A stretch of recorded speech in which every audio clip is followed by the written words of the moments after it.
오랫동안 기다리셨던 올해 최고의 슈퍼파이트 UFC 254의 하빗과 저스틴 게이츠의 경기가 열렸습니다. 게이츠는 경기가 시작되면서 약 20억이라는 대전료를 확보해서 우체국에서 평생을 일하셨던 어머니에게 은퇴라는 선물을 드릴 수 있게 되었습니다. 하빗은 약 100억의 대전료를 받게 되었는데 이 두 선수의 대전료에 대한 여러 언론사들의 추정 금액의 차이가 있어서 제가 말씀드린 20억, 100억이란 금액은 그들이 받게 되는 최소 금액이라고 생각하시면 될 것 같아요. 하빗은 승패에 상관없이 페이퍼뷰 지분을 받기로 계약이 되었을 거예요. 차후 받게 될 금액까지 모두 포함하면 100억을 훨씬 웃도는 금액을 받게 될 것 같은데 집계 결과가 나와야 더 정확한 금액을 추정할 수 있을 것 같아요. 아마도 게이츠는 이번 경기를 통해 최소 1분당 3억은 받을 것이고 하빗은 1분당 최소 15억은 받을 수 있을 거라고 생각합니다. 그럼 이제 바로 분석 시작하겠습니다. 1라운드가 시작돼요. 초반 1분이 넘는 시간 동안 두 선수는 특별한 공방 없이 탐색전을 해요.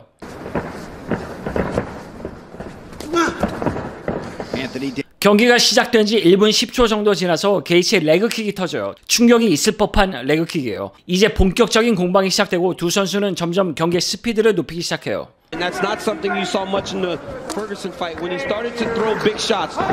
경기 중반가량에 게이츠의 레그킥이 한 번 더 터져요.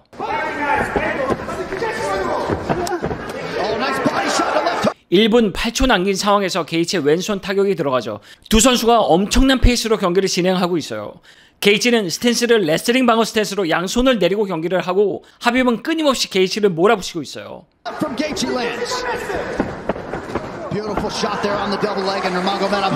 1라운드 40초 남긴 상황에서 하빗의 첫 번째 테이크다운이 나와요.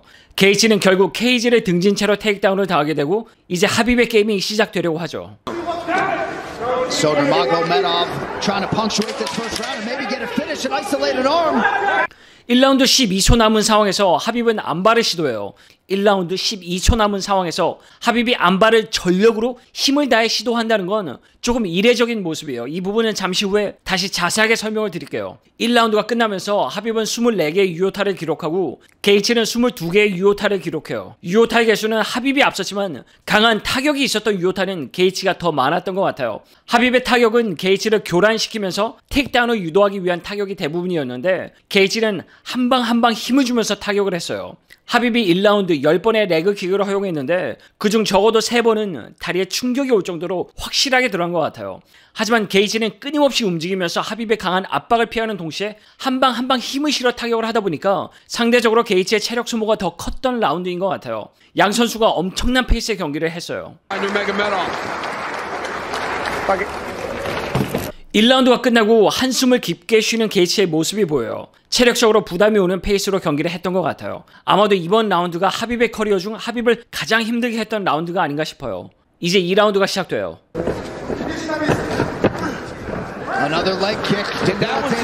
1분이 지났을 정도 시점에 게이츠의 강한 레그킥이 들어가요. 하빗은 이번 레그킥에 대한 충격이 꽤 큰 것처럼 느껴져요. 이런 레그킥을 몇 번 더 맞게 되면 기동성에 문제가 생길 수도 있을 정도의 타격이에요.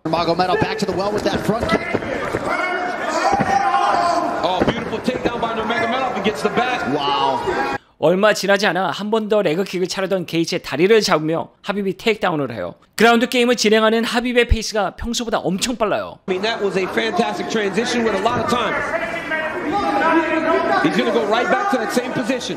암 트라이앵글 초크 그립을 잡으려고 하는데 게이츠가 왼팔을 밑으로 빼는 걸 느끼고 하빗은 자신의 왼손 겨드랑이에 게이츠의 오른손을 고정시켜요. 그리고는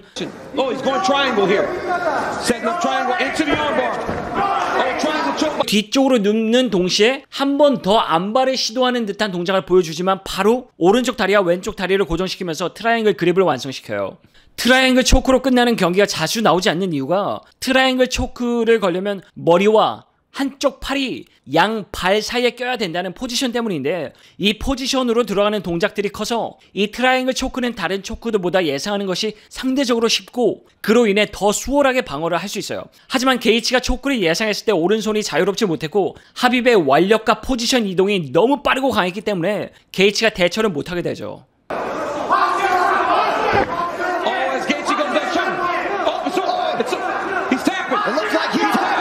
트라이앵글 초크가 완성되자마자 3초에서 4초밖에 지나지 않았는데 저스틴 게이츠가 탭을 치죠. 저스틴 게이츠가 기절하기 전에 3-4번 정도의 탭을 쳐요.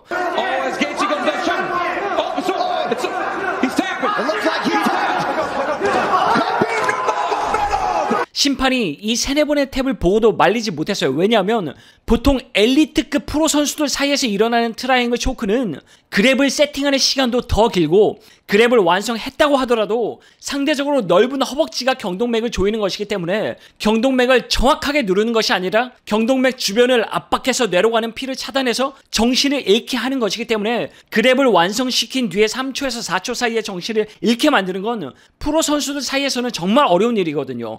그랩을 잡는 속도, 그랩을 잡고 기절하기까지의 속도가 너무 빨랐기 때문에 심판이 확신하지 못했던 거죠. 이게 쉬운 일이 아니라는 걸 심판도 아니까 말려야 한다는 확신이 서지 않은 거예요. 더군다나 타이틀전이라 확신이 없는 상태에서 경기를 말릴 수가 없었던 거예요. 그만큼 하빕의 그라운드 게임 그리고 서미션 숙련도와 완력이 상상을 초월한다고 보여지는 장면이에요. 게이지는 하빕이 이렇게 빠른 페이스로 압박하고 그라운드에서도 이렇게 빠른 세팅을 통해 서미션 공격이 들어오리라고는 쉽게 예상을 못했을 수밖에 없다고 생각해요. 하빕이 총 13번의 UFC 경기 중에 서미션으로 5번을 승리했는데 이번 게이츠와의 경기를 제외하면 총 4번을 서미션으로 이긴 거죠. 포이리에와의 경기에서는 3번째 라운드, 코너와의 경기에서는 4번째 라운드, 마이클 존슨 3번째 라운드, 카말 사로스 때도 마지막 3번째 라운드에서 서미션으로 경기를 끝냈거든요. 경기 초반 서미션 시도가 하빕한테 부담스러울 수밖에 없는 이유가 상대방의 체력이 자신과 비슷한 상황에서 완벽한 타이밍에 거는 게 아니다 보니까 성공률이 그만큼 낮고 만약 서미션에 성공하지 못하게 되면 그만큼 체력에 무리가 갈 수 있거든요. 그래서 하빕은 보통 상대방의 체력을 고갈시킨 뒤에 서서히 상대방을 궁지로 몬 뒤 최적의 타이밍의 서미션을 시도하는데 이번에는 엄청난 페이스로 경기 진행을 하면서 최대한 빠르게 서미션을 시도한 거예요. 1라운드 12초 남은 상황에서 안바를 시도한 건 시간을 끌려고 했던 게 아니라 정말로 안바로 경기를 끝내기 위해 12초밖에 남지 않았음에도 불구하고 전력을 다해 시도한 것이라고 생각해요.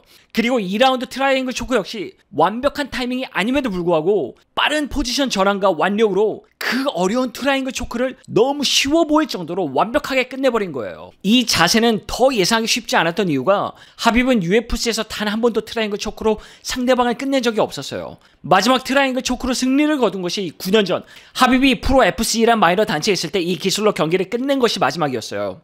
하빕은 장기전으로 갈 전략을 세우지 않았던 것 같아요. 페이스가 초반부터 엄청 빨랐어요. 게이지의 킥과 펀치에 당할 수도 있겠다라고 실제로 생각해서 서미션 기회가 완벽하게 오지 않아도 무조건 기회를 만들어서 끝낸다라는 전략이 있었던 것 같아요.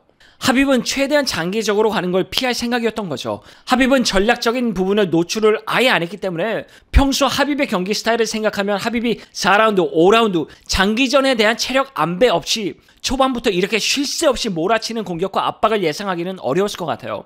예상을 했다고 하더라도 그 페이스의 압박과 공격 그리고 이어지는 서미션 공격을 막기는 어려울 수밖에 없을 정도의 능력이 하빕에게 있었던 거죠. 그라운드 게임에 있어서 하빕은 정말 말도 안 될 정도로 넘을 수 없는 벽의 실력을 소유한 것 같아요. 역사상 가장 압도적인 챔피언인 건 부정할 수 없는 사실이라고 생각해요. 사실 저스틴 게이츠는 상당히 잘 싸웠다고 생각해요. 하빕에게 장기전으로 가면 질 수도 있겠다라는 두려움을 주었을 정도로 하빕이 엄청난 페이스로 경기를 끝내게 하기 위한 전략을 선택하게 만들었거든요. 실제로 저스틴 게이츠의 킥이 몇 번 더 강하게 들어가고 펀치가 몇 번 더 적중했다면 경기의 양상이 달라질 수 있었다고 생각될 만큼이었다고 하빕이 느꼈기 때문에 이런 모험을 하게 된 거라고 생각해요. 저스틴 게이츠가 엄청난 기량을 가지고 있는 선수가 아니었다면 하빕이 이런 위험할 수도 있는 전략은 세우지 않았을 거예요. 물론 하빕이 장기전으로 간다고 해서 경기에서 졌을 거라는 생각은 하기 어렵지만 4라운드와 5라운드에 대한 체력 안배 없이 이 정도 페이스로 1라운드, 2라운드를 진행한다는 건 하빕에게도 분명 어려운 결정이었을 수밖에 없어요. 폭풍이 휘몰아치듯 숨쉴 시간도 느끼지 못할 만큼 빠르게 시간이 흐르고 그렇게 경기가 끝나게 돼요. 비록 2라운드의 경기가 종료되었지만 게이지는 하빕을 상대로 가장 잘 싸운 선수들 중 한 명이 아닐까 싶어요. Today, I want to say it was my last fight. And no way I'm gonna come here without my father. 예상하지 못한 상황이 발생하죠. 경기 후 인터뷰에서 하빕은 이번 경기가 자신의 마지막 경기다라는 말을 해요. 더 이상 자신의 능력을 증명할 상대가 라이트급에 없다는 이유도 있지만 이제 더 이상 하빕의 아버지가 함께하지 못한다는 심리적인 이유가 더 크게 작용했던 것 같아요. 하빕은 이번 경기를 끝으로 진짜 은퇴를 한 것 같아요. 메이웨더나 맥그리거처럼 은퇴를 번복하면서 자신의 몸값을 흥정하기 위한 수단으로 은퇴를 한 게 아니라 정말 은퇴를 했다고 보여져요. 개인적으로는 마지막 30번째 경기를 하고 MMA에서는 기적에 가까운 업적을 남기고 떠날 거라 생각을 했는데 아버지의 공백이 심리적으로 큰 영향을 끼친 것 같아요. 위대한 전사가 걸어온 길. I'm certain that we won't see Khabib again, which is heartbreaking. 역사상 가장 압도적이었던 챔피언이 떠나면서 경기장 위에 올려놓은 이 글러브가 모든 것을 말해주는 것 같아요. 이 장면이 가슴을 때려요. 이 글러브는 나중에 30년 뒤에 경매에 나올 것 같아요. 하빕이 마지막 은퇴에 착용했었던, 그리고 경기가 끝난 뒤 옥타곤 바닥 위에 올려놓았었던 바로 그 글러브, 이러면서 비싸게 팔릴 것 같아요. 이런 감동적인 장면을 돈으로 환산해서 죄송합니다. 이번 경기는 이렇게 하빕의 승리 그리고 하빕의 은퇴로 경기가 끝나게 돼요. 게이지는 이번 경기에 패배했지만 하빕의 은퇴로 차기 타이틀전에 가장 유력한 후보가 된 것 같아요. 게이지에게는 패배라는 시나리오 안에서 최선의 결과가 나오게 되지 않았나 싶고, 지금으로서는 아마도 코너 맥그리거, 더스틴 포이리어와의 승자와 챔피언 결정전으로 다음 경기를 하게 될 확률이 가장 클 것 같아요. 기대하던 게이츠와 하빕의 경기, 비록 게이츠가 패배하긴 했지만 하빕을 상대로 좋은 모습을 보여줬다고 생각하고, 이제는 이토록 뛰어난 파이터의 경기를 볼 수 없다는 것이 아쉽지만 길고 험난한 여정을 끝내고 위대한 챔피언으로 은퇴를 하게 된 하빕에게 그간 훌륭한 경기를 볼 수 있게 해줘서 감사했습니다 라는 말을 전하며 영상을 마치도록 하겠습니다. 이번 영상 기다려주셨던 구독자님들 기다려주셔서, 그리고 시청해주셔서 감사드리고, 전 더 좋은 영상으로 다시 찾아뵙겠습니다.